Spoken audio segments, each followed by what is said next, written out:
My name is Fab, indeed, like the ice cream, and I am, most known, I suppose, as the founder of the HBC, which is everybody knows us as, but it actually stands for the Health Bloggers Community, which is great because it literally does what it says in the tin. So what I have done in the last 6 years, I've helped health and wellness influencers and bloggers at first, and then influencers as well, to develop their passion, grow their audience, and most of them, I'm really happy to say, they either turned up to do their own freelancing gig, or maybe they started their own business, or they just monetize their influence. So that's pretty much what I do. We do in different ways. We have a marketplace as well that is launching, which is a very interesting thing because it taught me so much about some of the things that you don't think about when working with influencers. When you create a platform to allow people to do that, you learn so many new things, which I can share with you.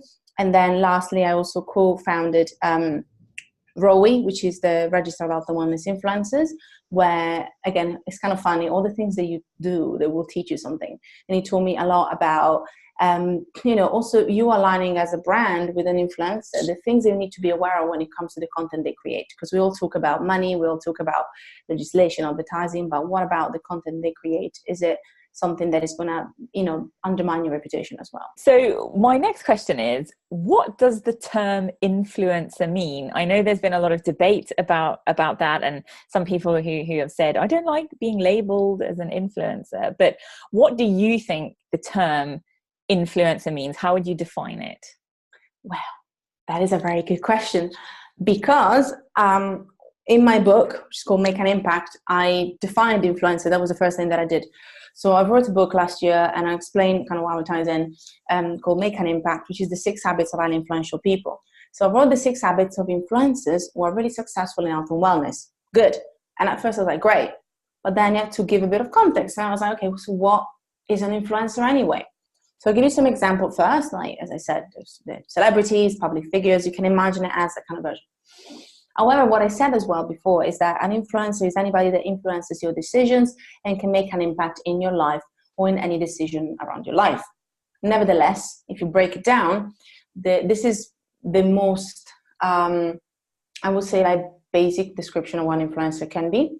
If you want to use my slight tweak on that, is that an influencer is anybody that can influence you and your decision in order to make a positive impact in your life.